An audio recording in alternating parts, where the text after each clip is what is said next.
Silence isn't always calm. Sometimes it's the breath before the storm. Interest rates haven't moved. Bond yields are sliding. The Reserve Bank says nothing and investors exhale. But beneath the surface, the signals are stacking. Today we're back with someone who doesn't just read the market, he listens to what it's not saying. Nick Tuffley, ASB Chief Economist and longtime friend of the show. If you've got a mortgage, a rental portfolio, or just a pulse, this conversation matters. Financial freedom faster. Financial freedom faster. Before we get into it, if you're serious about property, start with the Mortgage HQ Snapshot. It's ripped the lid off the game for thousands of Kiwi investors. No fluff, just a sharp look at your real options. In the description below, take the shortcut. Nick, what's your take for mortgage holders right now? Is this a window of opportunity to fix or float or reassess before the volatility returns? Where we are, if we get another interest rate cut, just one more, that's probably not going to pull the wholesale rates down much further. And that's the sort of thing people need to bear in mind is that we've already got, at the very least, one more rate cut fully built into the wholesale rates that underpin where fixed-term mortgage rates get priced. In fact, there's nearly two more rate cuts already built in at the moment. So yes, there may be some scope for rates to fall further, but as we've been saying for some time, look, we're really getting to the end of being able to squeeze a bit more juice out of the lemon. It's a bit more like trying to get blood out of a stone at the moment. So if people wait, yes, there is some chance that they will get a lower mortgage rate, but it's looking a lot lower in terms of at least a significant move. So people need to think about the holding costs that they're paying by remaining on, say, a floating or a 6-month rate, because we're kind of around that time where it's just getting harder to find a bargain. And of course, we always want a bargain. We always want to be skiting over summer barbecues when the weather gets a bit warmer about how we locked in at the low in the market. But you've got to be careful that you don't let it escape by you. At the moment, we're still seeing a lot of people fixing relatively short term, so around that sort of 1 year term with a little bit either side of that, say 6 months and 18 months, seems to be what people are picking at the moment. A little bit in that 2 year, but not much beyond that. So people are still focusing very much on that short term. I think the key point is look, it's probably getting tough to get a really good deal on a longer term mortgage rate, particularly when you're seeing in the US that their long-term rates have been lifting a little bit, and there's always that risk that drags our own rates up here a bit too. With lower interest rates, are we going to see a mini resurgence in the investor appetite for the higher LVR lending and more investor activity? Look, I think we will, and it's actually interesting just looking overall at, say, the high LVR new borrowing that the Reserve Bank reports on, and when you drill down and have a look by buyer as well. Look, since rates fell last year, you've definitely seen quite a marked uptick, and it's very noticeable for first-home buyers in particular, in very high LVR lending and also high debt-to-income ratio lending as well. So people are taking on quite a lot of debt compared to their income and also borrowing at a low deposit. You've seen really big lifts and growth in those areas. And I think what we're seeing is that because banks' test rates have come down as the official cash rate has come down, that sort of debt servicing criteria constraint that was really hitting people when mortgage rates were 7+%, that sort of really pulled away a lot, and that's actually meaning that people's borrowing capacity has increased quite a lot. So we're definitely seeing that sort of high LVR lending, high DTI lending pick up amongst first home buyers and to some extent, I think, property investors as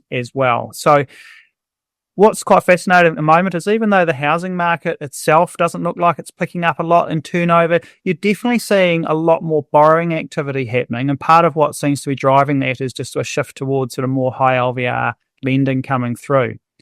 So that seems to be quite a factor driving the increased sort of amount of borrowing that we've seen over the last year.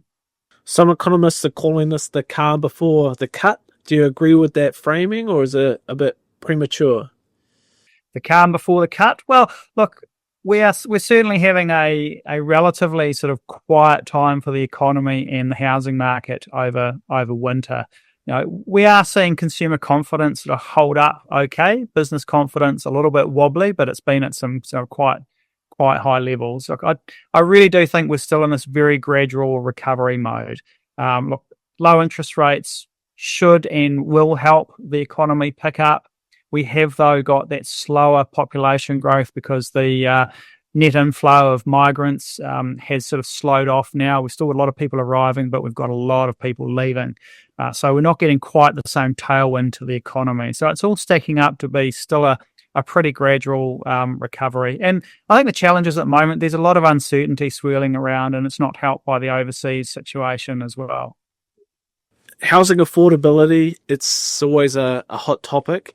How is the migration side of things impacting that? And what usually happens with housing affordability in that election year? Well, things that drive housing affordability, some fundamental things will be, well, what price are you paying to start with? Is one. What are your incomes doing compared to that house price? And of course, what are interest rates, your debt servicing costs doing? But look, where we are at the moment, look, the big shifts we've seen in housing affordability over the last couple of years has been quite favourable, really. Like, first of all, if you're new to the market, particularly a first home buyer, well, prices are still down off their peak.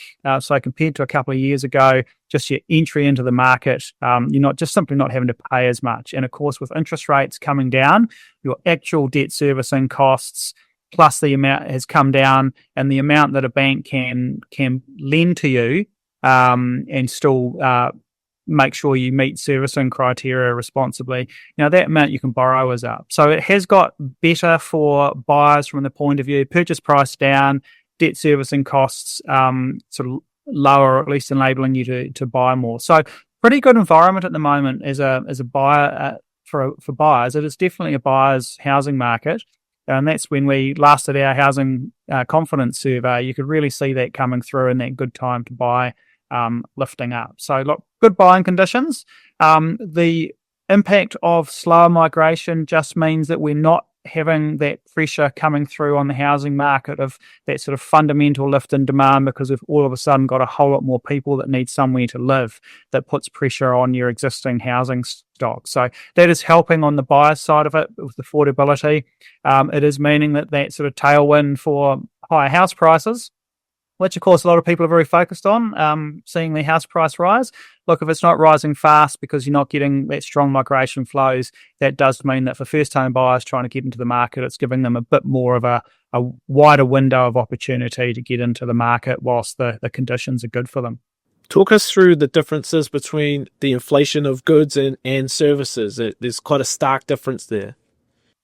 Yes, so what we've seen is, when you go back 2 or 3 years ago, we had very high inflation across the board. Initially, it was mainly your goods, your things that are crossing the border or exposed to foreign competition. They rose quite sharply initially because they were being pushed up early on by things like food and fuel price increases.